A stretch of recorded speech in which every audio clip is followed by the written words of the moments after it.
Hola, ¿cómo están? Es un absoluto placer. Soy Laureano Tu Lienzo. Muchísimas gracias a todos los asistentes, muchísimas gracias a Tech Data por invitarme, ¿no?, a estar en este evento tan importante. Me gustaría haber estado con todos ustedes, pero bueno, esto ya es parte de nuestra nueva anormalidad, ¿no? Tenemos que acostumbrarnos a estos nuevos escenarios y- y ahí estamos. Soy Laureano Turienzo, soy el presidente de la Asociación Española del Retail. Básicamente a lo que me dedico es a estudiar a los consumidores y no quiero enrollarme mucho tiempo en las presentaciones porque tengo poco tiempo, 30-35 minutos para explicarle qué es lo que está sucediendo ahora mismo con relación a las nuevas formas de consumo, a qué está sucediendo en el retail, qué está sucediendo con las marcas, qué está sucediendo en estos momentos que los hacen absolutamente singulares, que les voy a contar. Entonces, yo ya voy para adelante. Lo único decirles que evidentemente estamos ante unos momentos, si usted vende o alquila algo a empresas que venden o alquila algo a clientes finales o vende algo o alquila algo a clientes finales, sabrá que está ante el momento más distinto de la historia del comercio desde el origen de los tiempos. Nunca jamás en la historia de la humanidad se han cerrado, por ejemplo, cientos de millones de tiendas en todo el mundo, ni siquiera en tiempos de guerra. En tiempos de guerra, evidentemente se cerraron en las zonas de conflicto bélico. En este caso, lo que nos demostró un microorganismo es que eh, podía cambiar la historia de la humanidad, la historia en sí, muchísimo más rápido que cualquier guerra, que cualquier subida o bajada de los tipos de intereses, de cualquier fluctuación del precio del barril del petróleo, etcétera. Un microorganismo nos cambió la vida para siempre. Estamos en un momento absolutamente disruptivo, ¿no? El mundo parecía normal en febrero y febrero es solamente hace 6 meses. ¿Cuántas cosas han cambiado? Miren, em, la era del e-commerce realmente tardó más o menos una década. El primer envío que se hace, la primera compra que se hace por Internet se hace el 11 de agosto de 1994, se compra un CD de Steam y eso marca el inicio de un nuevo futuro, ¿no? Pero evidentemente hasta que llegó a ser masivamente adoptado, hasta que entendimos que realmente de eso iba el futuro, pues bueno, tuvo que pasar en el año 99-2000, pues la mítica, ¿no? Las burbujas.com, donde cientos de miles de pronósticos pues se derrumbaron absolutamente con respecto al e-commerce. Y realmente tardó cerca de una década en consolidarse, en ver que ya era algo que nos había conquistado nuestras formas de consumo, ¿no? Bueno, la era COVID, evidentemente, en 6 meses se ha transformado más que lo que hizo el e-commerce. Esto no es una afirmación, esto es absolutamente así. En el mundo hay disidentes del e-commerce, hay gente que no consume por el e-commerce, gente que no está conectada a Internet. Vivimos en un planeta llamado Tierra que sucede que cerca de 4.000 millones de personas pues no están conectadas a Internet, ¿no? Casi un poco menos de la mitad de la humanidad no está conectada a Internet. COVID, el microorganismo no afectó disidentes, afectó absolutamente a todas las personas del mundo en sus formas de vivir y por ende en sus formas de consumo. El cambio en estos 6 meses ha sido radicalmente más impactante que el cambio que supuso Internet. No sabemos realmente hasta cuánto tiempo viviremos esta anormalidad. Yo me niego rotundamente a hablar de nueva normalidad, me parece un absurdo etimológicamente, ¿no? O es una antinomia, o es nuevo o es normal, las dos cosas a la vez, que es imposible, ¿no? Estamos en una normalidad y esperemos que sea lo menos duradera posible. Pero la realidad, lo único que sabemos, si sabemos algo, es que no sabemos realmente cuánto tiempo viviremos en esta anormalidad. Y bueno, vamos a ver qué ha pasado en estos 6 meses de anormalidad. Yo creo que la pregunta que está obsesionando mucho a marcas y a retailers es, ¿hasta cuánto durará esto? Yo creo que es una pregunta estéril porque no lo sabemos. Es que yo creo que la pregunta correcta a corto plazo, que es como deben medirse las cosas, es ¿conozco a mis clientes? Esa es la pregunta capital. Y si usted cree que conoce a sus clientes, usted evidentemente está fuera de la realidad y del mundo que pisan sus pies. Estamos navegando mares no cartografiados. Todos ustedes no son el mismo cliente, el mismo consumidor que eran cuando estaban confinados, en absoluto. No son los mismos que eran cuando los primeros días que salieron de ese confinamiento con cierto temor, no son los mismos que hace un mes y estamos navegando mares cartografiados. Evidentemente, si alguien comete la arrogancia desde una marca, desde un retailer, de pensar que conoce a sus clientes porque piensa que sus clientes son los que eran antes, pues bueno, evidentemente no se está enterando de lo que está sucediendo. Y eso evidentemente nos supone un gran problema. Tenemos mares, tenemos universos de datos que sucede que están empezando a hacer estériles, a hacer obsoletos, ¿no? Tenemos que ir mucho hacia datos completamente nuevos, observar en la corta distancia cómo se mueven los consumidores y actuar en consecuencia, ¿no? Esto posiblemente, el primer dato, esto no lo verán durante años. Ya no es una cuestión de cuándo vendrá la vacuna. Esto es una cuestión de que en el 2021 no lo verán, es una cuestión que en el 2022 seguramente no lo verán y posteriormente pues es posible que esto no se dé. Estas avalanchas dentro de las tiendas como un brindis, como una ceremonia catártica de lo que es ir a comprar, pues difícilmente lo veremos masivamente en todos los sitios, ¿no? Si alguien está pensando que esto va de que llegue la vacuna, todo el mundo, que tiene que ser todo el mundo, decida ponérsela y al día siguiente seremos el mismo consumidor que éramos, bueno, pues no tiene sentido, ¿no? Pero bueno, entonces las últimas aglomeraciones que vimos fueron estas y fue justamente en la pandemia y fue para buscar papel higiénico, tardaremos en verla. Eh, eh, Esto da lugar a nuevas demandas de los consumidores. Las nuevas demandas de los consumidores cuando les hicieron las primeras semanas de confinamiento, bueno, lo que más agradecieron los consumidores españoles fue que las tiendas fueran seguras, que los comercios fueran seguras. Y es la primera vez en la historia del consumo que el factor seguridad sobrepasa incluso al precio, lo cual no existía, no hay ningún antecedente en la historia del consumo y esto es nuevo, esto es absolutamente nuevo. Luego lo que estamos viendo también es que se les preguntaron al principio, ¿cuánto crees que volverás a hacer las siguientes actividades? Y relativamente, lo primero que dijo la gente es la socialización. Eso es lo primero que haré, será ir a casa de un amigo. Pero ojo que lo segundo fue realmente en la mayoría de las encuestas que me han parecido a mí estudios fiables, pues fue ir de compras, ¿no? Pero fíjense, la gente hablaba de ir de compras con un concepto etéreo de que iré, ¿no? Estaban yendo a los supermercados, nunca dejaron de ir a tiendas, nunca, y eso es importante ese detalle, pero cuando les hablaban de centros comerciales, ya complicado, ahí bajaba.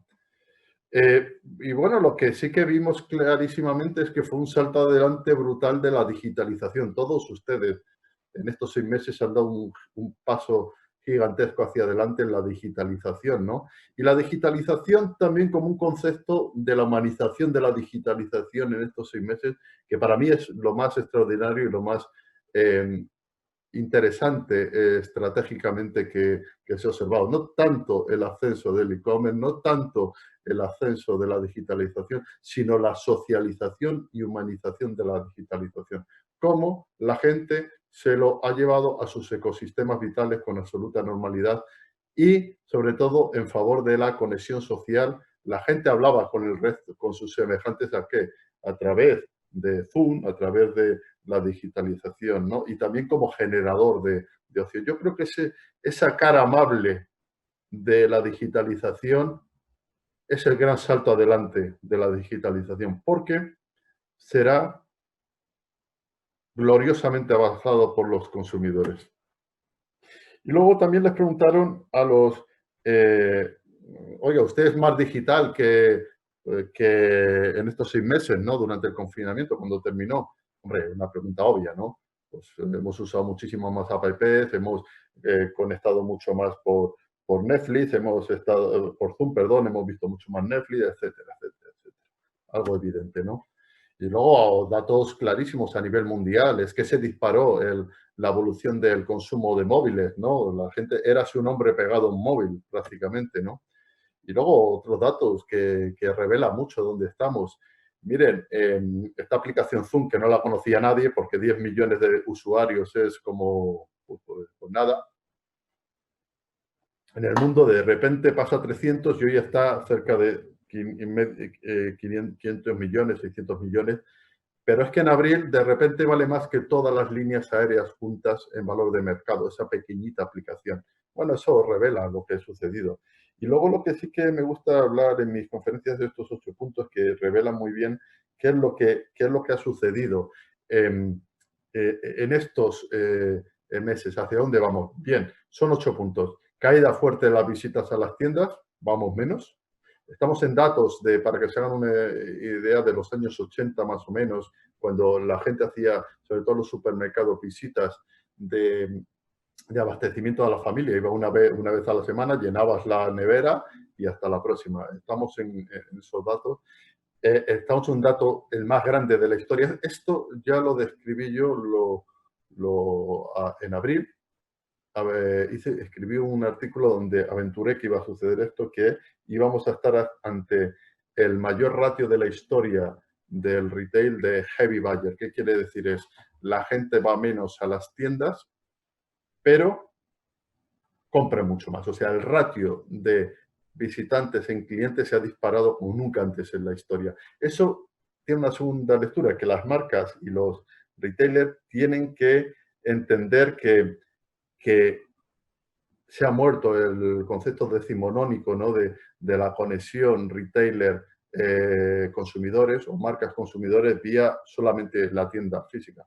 Ahora tienes que tener unas conexiones digitales, tienes, entre otras formas, que entrar digitalmente en los hogares de los consumidores, porque es el mayor tiempo, es el escenario donde mayor tiempo van a estar.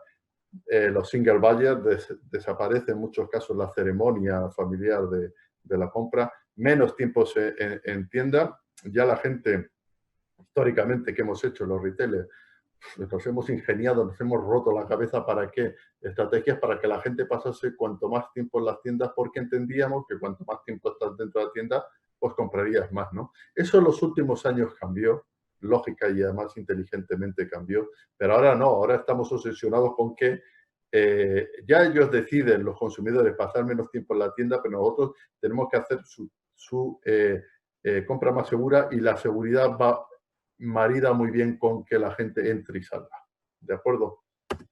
Y cercanía, por supuesto, se dispara, la gente hace menos distancias para comprar, ahí salen perjudicados pues modelos como pueden ser, por ejemplo, los centros comerciales, conceptualmente, ¿no? O los grandes almacenes, ¿no? Y salen favorecidos pues todas las tiendas de conveniencia, todas las tiendas de barrio, y esto va a seguir siendo así durante un tiempo. Por supuesto, desplome de las ventas por impulso. Si la gente está muy poco tiempo en las tiendas, evidentemente ya ha concebido las compras desde su casa, ¿no? Y ahí caen. Un salto adelante completamente en la digitalización, 4 o 5 años seguramente. Y la seguridad, lo más importante, ¿no? Históricamente ha habido 4 atributos que han marcado todo, marcas y retailers, que son la ubicación, en el caso de retailer, el precio, la atención al cliente y los surtidos. Fin de la cita, no había más. Si tú tenías, en términos generales, si tú tenías esas 4 atributos sólidos, negocio seguro. Pero ahora, si pasa uno por encima, que es la seguridad. Si tú no tienes seguridad, ya puedes tener los otros que no venderás.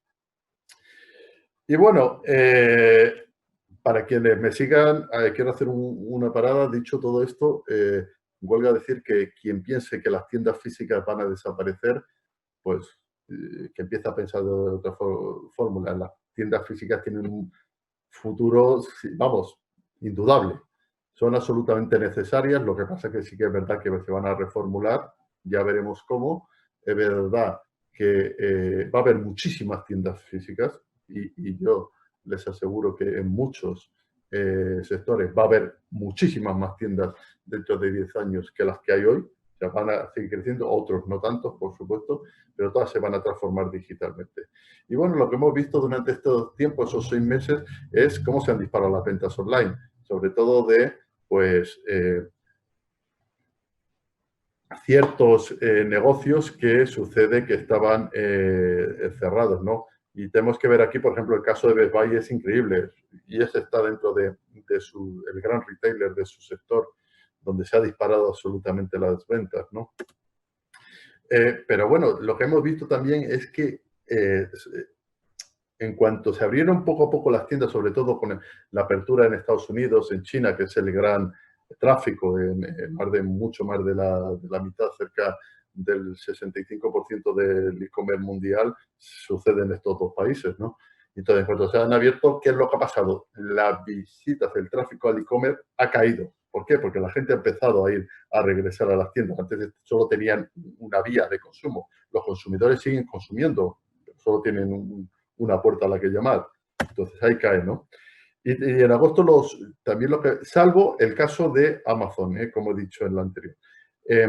En agosto, por ejemplo, los mercados mundiales de Amazon tuvieron récord, tuvieron 5.400 millones de visitas, un máximo histórico. Y en España un 31% máximo, en agosto con 181 millones de visitas. Bueno, yo ya les aventuro que los datos que van a sacar en septiembre, bueno, lo sacarán en octubre, de las ventas del verano en Amazon a nivel mundial, pues prepárense para los datos que van a ver. Y luego también tenemos datos como Google, ¿no? Lo que Google monitorea muy bien es el movimiento de los móviles, ¿no? El tráfico de los móviles y los compara, ¿no? Siempre con 6 semanas anteriores y en ciertos sitios, ¿no? Y lo que nos está saliendo aquí en España, que en el Retail Requisition, Google nos dice que estamos en un -6% y Grocery Farming un +1%. Esto pueden ser ustedes escépticos, pueden ser lo que quieran, pero es lo que nos dice San Google y en muchas ocasiones creen a San Google. Y San Google a día de hoy en todos los países del mundo da estos reportes y en el caso nuestro, pues nos habla esto habla de tráfico, un -6%. Bueno, les invito a que sean un poco escépticos. Mi obligación es traerles aquí estos datos y es lo que nos dice San Google, ¿no? Lo que sí que, por ejemplo, esto me interesa mucho, este estudio que es de Mood Media, que es bastante interesante porque cogió muchos países, ¿no? Que es lo mejor de los estudios, porque ya estamos un poquito cansados, ¿no? De los estudios que nos dicen cómo son, por ejemplo, los consumidores españoles, pues desde Texas o desde Seattle o de Shanghái, que son la mayoría de los grandes estudios que están haciendo últimamente, ¿no? Y que nos dicen que lo que pasa en Seattle o lo que pasa en Ohio, pues va a pasar en Toledo. Pero bueno, esto es lo bueno que tenía este estudio, que es muy ecléctico, toca muchos países, ¿no? Y eso es de agradecer, ¿no? Y lo que nos dijeron en este estudio es que el 75% de los que han ido a las tiendas, pues se han sentido confortables. Y, pues, bueno, me he sentido bastante bien. Y que el 67% de los consumidores ya están dispuestos a ir a tiendas que no son esenciales. ¿Qué quiere decir? Pues que no son farmacias o supermercados. Al resto ya el 67% dicen ya voy. ¿Qué quiere decir? Que ya estamos regresando a las tiendas y cuando vas 3 o 4 veces y sucede que te das cuenta, pues que las tiendas son seguras. Es que, señores, es que el otro día lo hablaba con gente del Ministerio de Comercio, les preguntaba, oiga, ¿me puede decir usted cuántas tiendas han sido cerradas en España porque se haya demostrado que son absolutamente inseguras, que han sido un foco, claro, que ha sido el foco de contagio? Cero.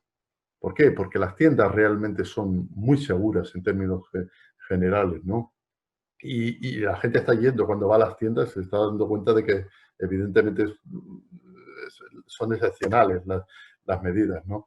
Y bueno, lo que hemos visto también es verdad que ha bajado el tráfico a nivel mundial del online, pero sí que ha crecido la conversión. ¿Qué quiere decir? Que la gente está menos tiempo, navega menos, pero compra más, ¿vale? Y el impacto de las transacciones, lo que estamos viendo en su caso, por ejemplo, pues esto es a nivel mundial, ¿eh? Esto es el estudio HotSuite, que es bastante bueno, donde hablan que el e-commerce, las transacciones han subido casi de medio un 46% en su sector, a nivel mundial, ¿eh? Esto es una caja de, cogemos Nepal y cogemos Estados Unidos y cogemos Malawi y cogemos España, ¿vale? Y lo digital es muy interesante. En el reporte de Harrison que se hace a muchos países, les pregunta a la gente, ¿y usted para qué le ha servido lo digital? Y aquí, bueno, sobre todo es para socializar, pero también para ayudar en sus compras. Esto les va a marcar a los consumidores.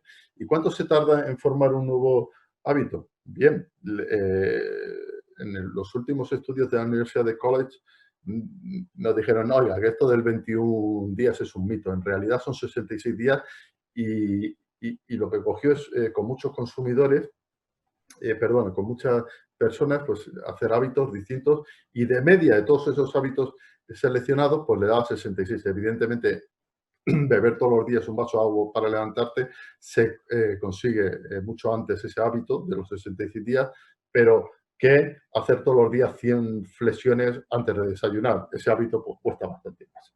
El que pueda hacerlo, enhorabuena. Pero bueno, 66 días es lo que definieron. Pues miren, nosotros llevamos medio año en esto. Entonces, bueno, lo que debemos entender que estamos ante un cliente distinto. Es solo esto de los canales ha fallecido y ya murió hace tiempo. Esto de la omnicanalidad, pues yo he sido muy crítico, ¿no? Así me parece que ha sido demasiado escenario tecnócrata, ¿no? Que ha estado en la tecnología, que es absolutamente necesaria, que es vital, ¿no? Que somos consumidores digitales, pero muchas veces todo ha estado, la tecnología ha sido el Dios cuando el Dios debería ser el consumidor y la tecnología es solo una herramienta y donde solo hay un canal, que es el cliente y todo lo demás es tripas nuestras de los retailers y de los especialistas y punto, ¿no? Y el único canal que existe es el cliente y estamos en el escenario de mi cliente. Y no hay plan B a la transformación digital de nuestras relaciones con los consumidores.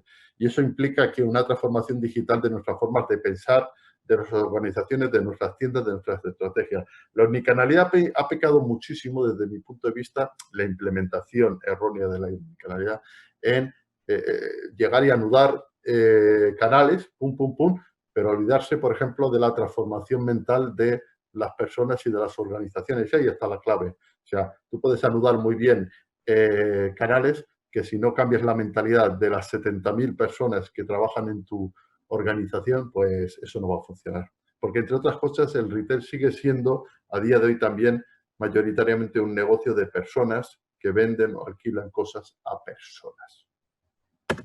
Y aquí hay más relaciones de personas a día de hoy que algoritmos. En definitiva, hemos acelerado unos meses, varios años de evolución digital de los consumidores. Estamos ante un consumidor hiperdigitalizado, doméstico, y seguramente muchos comportamientos de esos 6 meses se convertirán en hábitos durante años.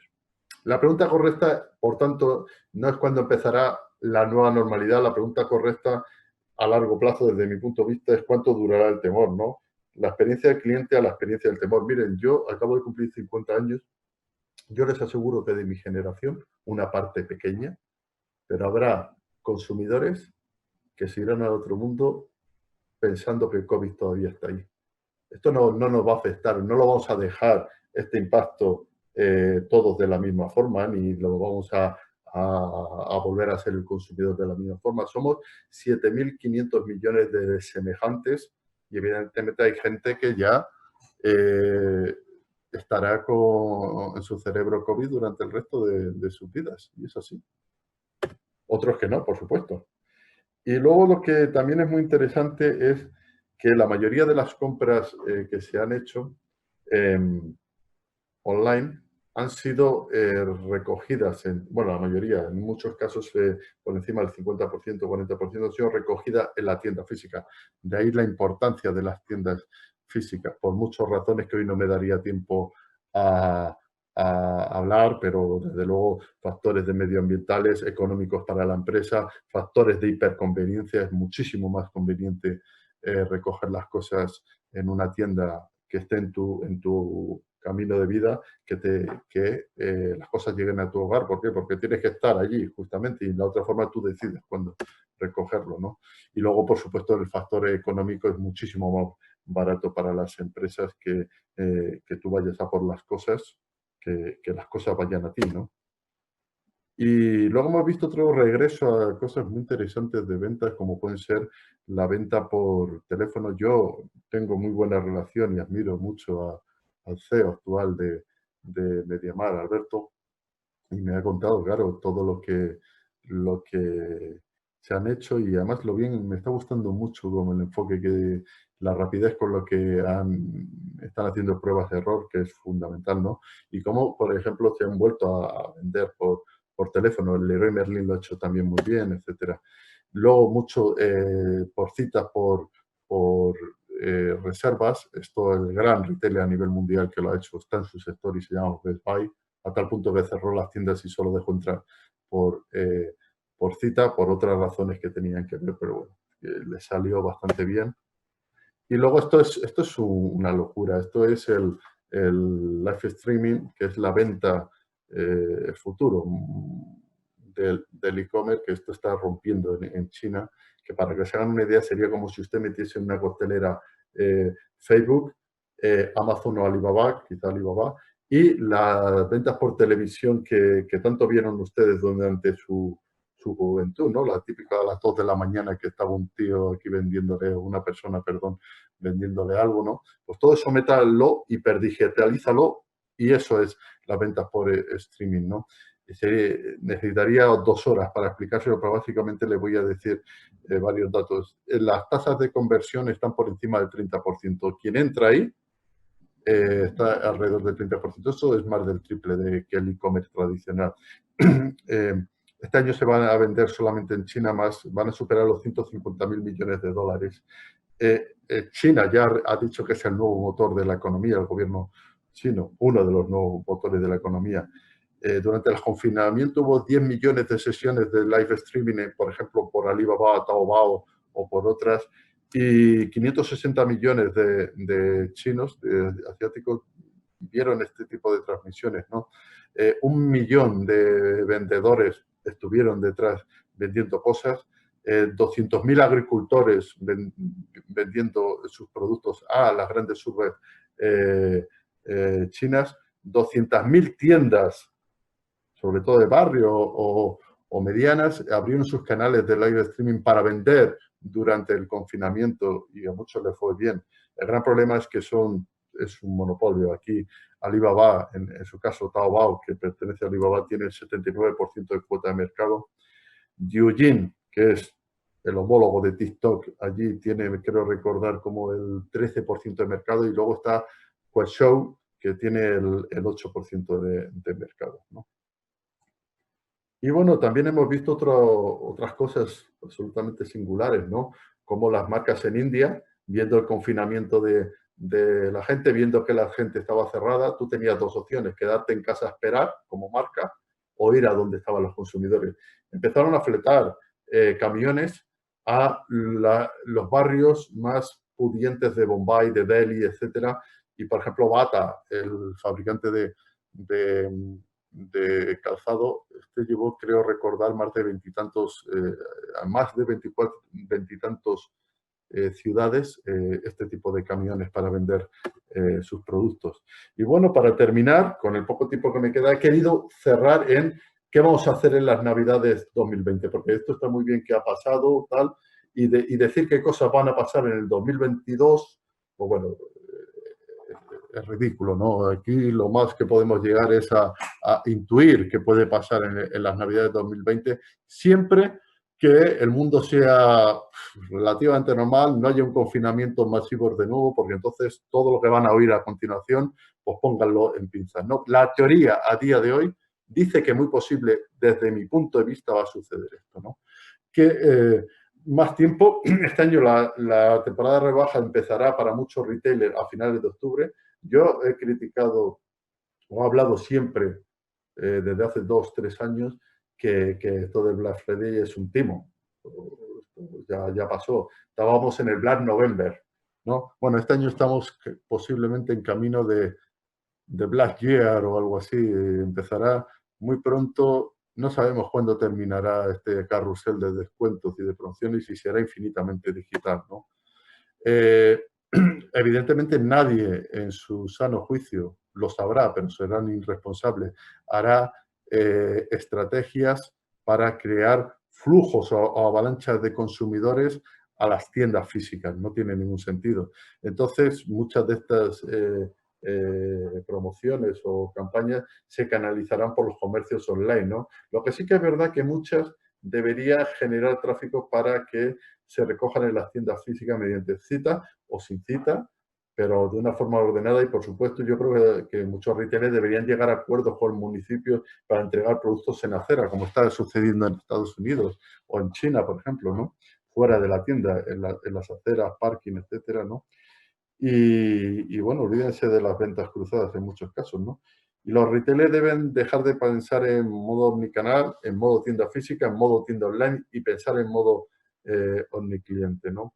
Y olvídense de espectáculos navideños. Esto es una catástrofe que nos va a llevar al final, no, hombre, esto es un nuevo escenario y usted, que tiene un talento descomunal, pues sabrá adaptarse y, por supuesto, no cerrará ni tiendas físicas, no cometerá ese error mayúsculos, sino lo que hará será cambiarlas, la perspectiva durante el tiempo que estemos así y seguirán siendo absolutamente útiles. Grandes descuentos. ¿Cuál es el gran problema de los grandes descuentos? Es que los va a ver, y yo los entiendo, ¿no? Porque los retailers pues tienen muchos están en modo supervivencia y el atributo precio siempre es el atributo más inmediato, ¿no? Para poder conquistar a consumidores. Pero el gran problema es que creas junkies del descuento, como ya ha hecho en muchos aspectos la moda, el sector de la moda. Y eso tiene un problema porque esa metadona del precio va a tardar muchísimo tiempo en irse. O sea, cuando llegue la vacuna, cuando regresemos a ese mundo normal, usted tendrá un estigma demasiado del precio. Por esto no digo que no deba hacerlo, pero debe ser cuidadoso también, ¿no? Y yo creo que el objetivo principal, y eso se lo digo a todos mis clientes y en las conferencias, es que yo veo muchos retailers que están como locos o marcas para aprovechar este momento para gastar nuevos clientes, lo cual está bien, pero yo digo que la prioridad absoluta no debe ser. Estamos en un momento de lo que la número uno debe ser blindar y proteger a nuestros clientes más leales. Si pasamos toda esta tormenta habiendo protegido y no se nos han ido los clientes más leales, bueno, será un éxito de dimensiones mastodónticas, mucho más. Si de repente estos clientes de esa cartera de clientes leales empiezan a gastar un 20% menos, eso es mucho peor que gastar un 15% más de clientes nuevos. La clave es blindar a nuestros clientes más leales, ¿no? Y un consumidor nuevo, datos nuevos. Gran parte de información a marzo de 2020, desde mi punto de vista, gran parte, luego cojanlo, pues debe ser obviada, ¿no? Y es más, si la tenemos muy en cuenta nos despistará, ¿no? Y lo que tenemos que hacer es analizar mes a mes, semana a semana, con lupa los datos, ¿no? De los consumidores. Y luego, por supuesto, no lanzarnos en este momento trágico, entre comillas, a reducir costos. Yo creo que hay que cambiar, lo cual históricamente los retailers lo hemos hecho muchísimas veces, porque hemos considerado que el costo siempre es un costo malo, lo cual es un error mayúsculo, ¿no? Y venía de ese concepto que aún pervive dentro de nosotros como retailers, que es de distribuidor. Y ahora estamos en otra cosa, ya no somos distribuidores de productos, somos distribuidores de experiencia. Entonces tenemos que diferenciar entre los buenos costos, que son aquellos que son esenciales para producir lo que los clientes valoran, están dispuestos a pagar, se lo traduzco, ¿no? Que es toda la experiencia de compra, una mejor atención al cliente, una experiencia de compra distinta, que el personal esté formado, un surtido más adaptado al escenario. Esos son buenos costos. Y sacar esos buenos costos son un error enorme a largo plazo. Los malos costos, ¿cuáles son? Los que no añaden nada a todo esto. Pues ciertos avances tecnológicos, ciertas innovaciones, pues nos ayudarán, entre otras cosas, por ejemplo, a mejorar los procesos, ¿no? Que muchos están absolutamente obsoletos. Es que la mayoría de nosotros, retailers, tenemos procesos, realmente si lo analizan, el 80% de los procesos vienen de hace más de una década. Es que es así, el mundo ha cambiado tanto, ¿no? Y entonces, pues ahí es donde podemos ahorrar. Y, por ejemplo, por supuesto, bilocal, estrategias hiperlocales, ¿no? Hombre, si alguna vez han tenido que poder han debido tener poder los gerentes de tiendas, nunca más que ahora. O sea, el consumidor de Logroño en el mismo día, del mismo mes, de los próximos meses que vamos a vivir, no, posiblemente no tenga nada que ver con el de Zaragoza. ¿Por qué? Pues porque a lo mejor están confinados, porque tienen unos índices más grandes de COVID, etcétera. O sea, hay que empoderar enormemente a la gente de la tienda. Y luego, para terminar, bueno, vender online puede salvarte, pero también puede terminar de hundirte. Los retailers deben adaptar a sus tiendas y empleados para estrategias BOPIT, Buy Online, Pick Up in Store, ¿no? Deben construir un nuevo ejército de atención al cliente online, porque eso, miren, si hay algo más frustrante para un consumidor son dos cosas. Una, tener que contar 20 veces la misma cosa a 20 personas distintas para que la atiendan, y otra, pasar por 7 u 8 VIP y elija la opción 1, 3, 4, 5, 6. O sea, esas dos cosas son eh, eh, las catacumbas, están en las catacumbas de una buena experiencia de compra. Aún así, seguimos en ello. Pero bueno, algún día aprenderemos. Y luego prepararse para un aluvión de devoluciones. Miren, las devoluciones medias en tiendas físicas, lo normal, ¿eh? En supermercados, por supuesto, mucho menos, en ropa mucho más. La media del retail mundial podría estar entre un 8 y un 10% de lo que compras en tienda física. En el e-commerce se sube por encima del 30%, o sea, prepárese para una aluvión de devoluciones.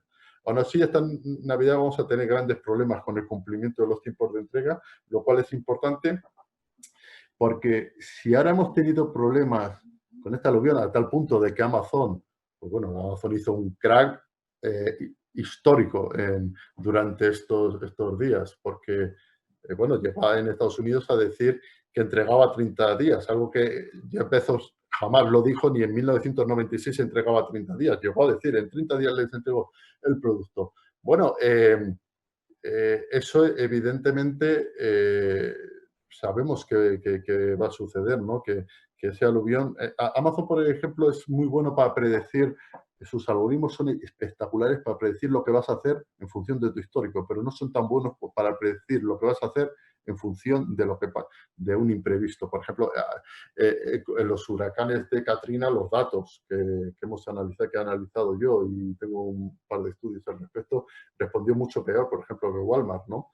Pero bueno, sabemos que es muy complicado, ¿no? Y que va a ser así, ¿no? Y entonces lo que tenemos que prepararnos es que vamos a tener problemas. Y, hombre, no entregar en Navidades a alguien que va a comprar, por ejemplo, un regalo a ustedes como marca, que no se ha entregado a él, hombre, ahí pierde el retailer, pero también pierde la marca. Entonces, yo lo que digo es, ojo con los pedidos de Navidad 3 días previos a las fechas claves online, que son como lo hacemos los consumidores, porque yo les aseguro que muchos de ellos no van a llegar. Miren, se asegura que varios millones de regalos no van a llegar en Estados Unidos esta Navidad. Ya lo saben, lo están diciendo. Aquí va a suceder lo mismo.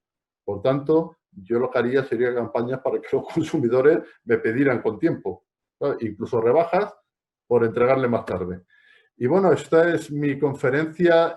Muchísimas gracias. Es complicado decir en poco tiempo tantas cosas que van a pasar. Y para terminar, solamente un mensaje. Estamos ante momentos complicados, pero estamos acostumbrados. Los retailers, las marcas, nunca hemos estado en mares muy tranquilos. Hemos pasado muchas crisis. Después de las crisis siempre han venido los mejores momentos, pero lo que sí que sabemos es que en los momentos difíciles las personas, las marcas que han tenido talento han aflorado. Esto es un momento excepcional y para la libertad, para que los profesionales prueben cosas, para ser valientes y, por supuesto, para no tener miedo. Y ahí estamos. Y como tenemos talento, evidentemente vamos a hacer las cosas excepcionalmente y, sobre todo, estamos ante momentos complicados, pero excepcionales para aprender. Muchísimas gracias. Ha sido un absoluto placer. Muchas gracias a Tedata. Gracias.